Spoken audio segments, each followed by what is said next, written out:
weird. Yeah. So following up on a story from the early days of Final Encounter Cast, SAG-AFTRA has officially gone on strike. The strike names 11 major game developers, including EA, Disney, and Activision. The contract they've been operating under actually expired back in 2014, but negotiations have finally fallen through, and the strike is officially on. As a reminder, voice actors are seeking protections for their voices, which are regularly brutalized, recording screams and death sequences. In addition, they're seeking residuals and other forms of secondary compensation when a game moves a certain number of units. Okay, now, I think this is getting kind of blown out of proportion, because I've heard a rumor that like voice acting is only 0.1% of an actual game. Oh, really? So really, they should be being paid less. Yes, I'm sure that's what it is. Yeah. I think that's right. Where did that number come from? Out of curiosity? Exactly. I just heard a rumor on the internet somewhere. So I'm willing to bet that came from a game developer. Yeah. Well, it's probably accurate because they develop the games themselves. It doesn't seem accurate. Why not? Well, there's lots of letters and stuff in a game. Well, because there's, I mean, yeah. Think of how often you're interacting with voice acting. Okay. Well, I'm voicing right now. Right. And this is 100% of a show, but we don't have a game attached to it, so logically it'd be less than 1% of the show. Okay, but see, here's the thing. We don't have quality standards here, right? Okay, so I don't have any expectation. I'm not sitting here saying, okay, now do it better, do it again, right? That's because I'm already stop. at peak performance. Stop. Make that point, but better. I'm already peak performance. No, stop. Say it inflect the third word. My peak performancing is no. Try it again. You popped your P. Could you do a death scream on this one too? Yeah, you need to scream this one. Like, imagine you just get stabbed at the end of the sequence. Yeah. No, do it again. I'm operating at peak performance already. That was terrible. That was awful. You know, this is really frustrating. It is frustrating. But, I mean, honestly, if we took the audio that you just gave us, we would be making Resident Evil. That would be Chris. The only time he gets to be called Chris instead of Krisha. Can we call him Chris Ass? That's not bad. Rejected.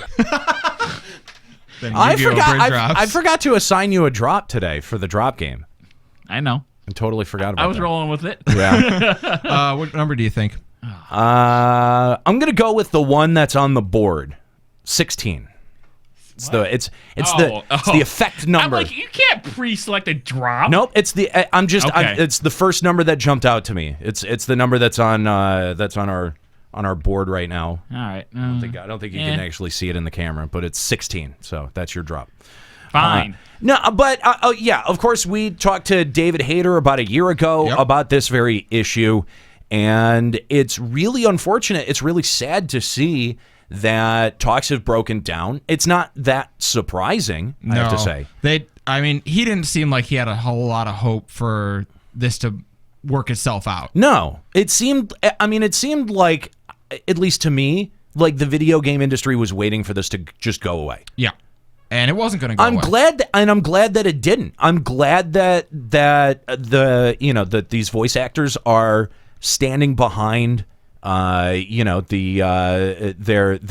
right to strike, and they should be paid better. Well, apparently the picket lines begin Monday, and I think this, like, long term, this will be good for the industry as a whole. Yeah. When you have fair bargaining, collective bargaining, and you have fair agreements put in place, it usually works out for everybody. I totally agree. And I got to say that I'm really looking forward to the opportunity that I've been presented to go to Alamo City Comic-Con and be able to interview, hopefully if they let me, people like Nolan North and people like Tom Kenny, Ned Luke and Stephen Ogg, a lot of very high profile video game voice actors and cartoon voice actors, to get their opinion about the SAG-AFTRA strike, because this is a really important, part of the industry that we love. And I think that these performers who we've grown attached to as these characters, I mean, they deserve the, support that we as a gaming community can provide them.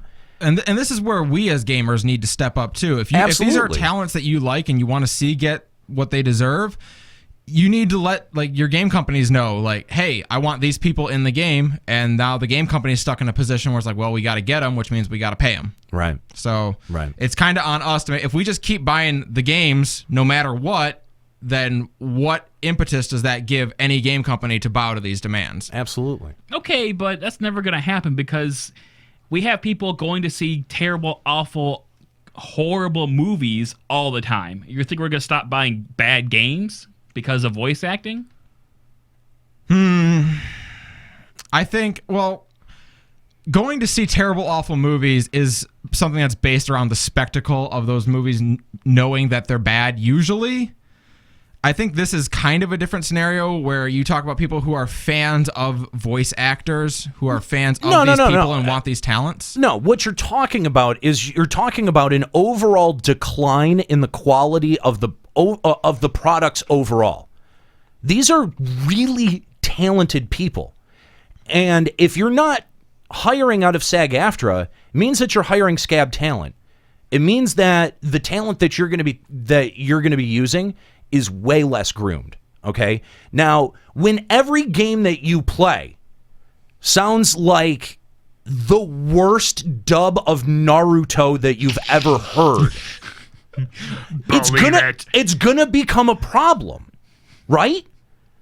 At that point, it becomes a problem. It's no longer bad games are bad games. It's all games now have been tinted with this vein of shit that runs through them. We're gonna have to have 2, 3, 4 years of terrible games before video game companies wake up. Depends. Are we gonna have a decline of video games? No, because that's on the video game companies. That's on the development companies that are not paying these people properly. They could fix this tomorrow. Well, sure, but they're not going to. They could, though. But it's on them. The responsibility is on them. It's not on the actors. It's not on the performers. They come in and they give enough of themselves because that is evident in the roles. That is evident in the product. We hear the quality performance that goes into things like Mass Effect. We hear the quality performance that goes into things like Final Fantasy, right? And if those take a hit, if you're suddenly hiring new talent, I mean, they may not even be bad talent. They may just be green, right? You're talking about hiring Steve Blum versus hiring someone who kind of sounds like Steve Blum. Who can do a good Steve Blum impression? Right. Who kind of sounds like Steve Blum. That was the inflection you did. Okay. What, you trying to... That's why I was laughing. Well, are you trying to talent shame him? What are you doing? I mean, clearly they're not hiring me, nor should they. Actually, I like the idea of Limit Break Radio as the new Scions of the Seventh Dawn when they need to recast them. I'm just saying, I get to be Yida. Look, I love the sound of my own voice. Clearly, I couldn't do this if I didn't love the sound of my own voice, right? I don't want to play a game where I'm the fucking main character. No, I don't want to. The Warrior of Darkness? No. Can you imagine that? That would be the most obnoxious. That'd be the best thing ever. Oh, that would be what I want to be. terrible. I would play that game. I get to be the giant Gulka. Oh, which one? Slaftborn? No, the Warrior of Darkness. Oh, okay. We're doing the that Gulka. Anyway, no, but I mean, that's what we're talking about here. That's what's at stake here. The overall quality of all games is at stake. If you had to guess, how long before video game companies acquiesce, or do they? Hopefully, I mean, all it's gonna, realistically. I mean, ideally they do it tomorrow or today, but I don't think that's going to happen. I think they're in for a long battle with this. I think video game companies will not die on this hill, but they'll defend it. Well, I mean, Yeah, think of of course. Think of how they treat their programmers, like from like EA and Garbage. all that. You hear horror stories all the time, and arguably, programmers are more important than voice actors. I mean, I'm not trying to start a forest fire there or anything, but Well, and they- I mean, like, dude, and I'm not saying like let's start a fucking boycott here, but I mean, like, is there not enough money that's being invested and being floated around in the video game industry to make sure that your talent gets properly compensated? Like, I sort of feel like, dude, I spend enough on video games and fucking, you know, branded stuff from either, you know, Nintendo or Konami or whoever, Square Enix, whoever, you know, like, enough of my money goes to that for me to say, well, why isn't the person whose performance I respect on this, why aren't they being properly compensated? And I mean, you bring up a good point about the programmers, because they're, you know, to a point, they're exploited too. Why aren't they being properly compensated? I understand. Look, deadlines are a different thing. I mean, programmers being overworked, a lot of times that's to meet deadlines, dude. Oh yeah. My game design professor used to tell me when I was in college, if like the last 6 months before a game releases, if you don't think you're working 80 hours a week, you're Right. kidding yourself. Yeah. No, and the you know, that's the thing, is that, you know, I think you get a bit of that in any creative field that has deadline expectations, that has release dates, right? You know, I work in media that has very strict deadlines, right? And you have to meet those deadlines. If you don't, fucking nothing goes on over the air. It's dead air. Yeah. Especially if you're working in live radio. It's really bad. You know what I mean? So I understand the pressure that's associated with that. You would just, I think, to make up for that you should be even more compensated than, you know what I mean? Like, Yeah, there's absolutely. shit tons of fucking money. And I mean, we've seen the video game industry balloon over the last 20 years. It was the only thing that didn't take a significant knock during the recession. Yeah, exactly. And I get that there is an element of, it's almost like Hollywood, where the largest AAA title games, those games do face more difficulty in to get to profitability, because Sure. they're so expensive to make at this point. Right. The sweet spot for profitability is actually that mid-tier of game, but I don't think that excuses underpaying your voice actors. No, it doesn't. It doesn't at all. And I mean, if the problem is so widespread that SAG-AFTRA, I mean, this is the Screen Actors Guild, Right. and the American Federation of Talent. It's something, or I can't remember what AFTRA is for. But I mean, this is not some fly-by-night union that... No, it's a major group. Yes, this is a well-established talent union. They're the ones who shut down like every sitcom in the country for a year, right? Or was Like that the back in right? 03? Was that? I thought that was the Writers Guild. I think thought it that was was. the Writers I think that was. Guild. I think you're thinking of the writers' strike. Yes, that's what I was thinking. Yeah, You're right. I think that's a different. I'm not sure if SAG-AFTRA covers that or not, but I mean, this is pretty significant. Again, if as long as the talent is represented by the union, if they're on strike, game companies can't hire them. Means that anything that's in development currently, any sessions that are being recorded currently, they lose that talent. And yeah, if you're midway through a recording session right now, that you're just Yeah. I don't actually. Are they under contract to continue going until they finish? Do you think, or do they just stop? Honestly, I've never been a paying member of a union, so I actually don't really know how that works. Yeah, I feel like you probably just stop. I mean, that's kind of the point of a strike, is you kind of I'm done. Yeah. you kind of fuck the project. I mean, that's the point. You put them in a spot. Yeah, they did mention a cutoff period. I believe it was games that started production in February 2015, February of last year, is where that cutoff is. So anything before that is fine. Everything after is Kyle in the chat says there's a cutoff. Oh, He doesn't know yeah. the date, There it but is. any previous projects before that cutoff are fine. I think it's February either 2015 or 2016. I don't remember which. Still, though, I mean, that's got to be a lot of stuff that's currently in development. Oh, yeah, absolutely. Average development time on a game is, 3 years at this point? Right. Yeah, that's a lot of stuff. I mean, if Square Enix is impacted by something like that, I mean, Final Fantasy VII Remake, like, that's going to... Can you imagine... Oh, yeah, that's a thing. Yeah. I mean, can you imagine having subpar voice talent for that? You know what? Whoa. Oh, everyone would be thrilled. I think the most immediate effect of this is they're just going to not have voice acting in video games. I actually don't think that would be the worst thing ever. I mean, I think that a degree of imagination is lost when you add voice acting. I mean, I've been playing, I mentioned on the last show, I've been going through and playing a lot of the Pokemon games. None of that has voice acting. No. And I love the fact that it doesn't.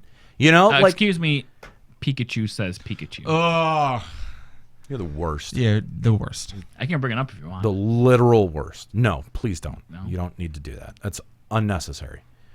Pikachu. Okay. Anyway. But yeah, no, it's one of those things. Like, I think I end up enjoying games where I'm able to kind of put a little bit more of my imagination into it, and I end up appreciating it more in the end. I mean, I think that there was a great era in PlayStation 1 where RPGs had certain cutscenes that were voice acted, and I kind of like that, like where you're sort of filling in the rest. Yeah, well, and I mean, it kind of goes along that same argument as the silent protagonist, Yeah, where since video right. games are a medium where we want to inject ourselves into it, it's easier when you can put your own voice over what the main character's saying. And that's the thing. I don't disagree with that at all. I think that there's a lot of wisdom to that, and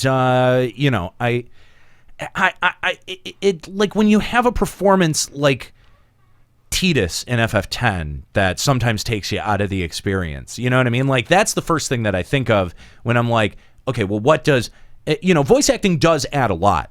I mean, you think of the original Metal Gear Solid without voice acting, that's impossible to really imagine. Yeah. But, when it doesn't play as well, like Tidus in FF10 or my original point, Resident Evil, it detracts from it, and it's very distracting. Yes. So, I don't think that that's entirely wrong. I remember playing Halo for my first time, and I hadn't played a ton of games with a lot of voice acting at that point, but it was really enjoyable having Cortana talk to you and walking you through missions and stuff like Right. that. That did add a lot to the game. I see the and chat. now I hate Cortana. I see the chat calling me out for Tidus laugh. I'm not No, saying we're not talking about that. not just the laugh. That's the best part. There was other parts of that performance that were legitimately not good. I So- didn't like most of the voice acting in 10. The laugh aside, I get it. We all know it was done for effect. I'm tired of hearing about that. Yuna overall. I think Yuna is the worst. Yuna's terrible. You could have just recast her, and I would have felt a lot better about it. Well,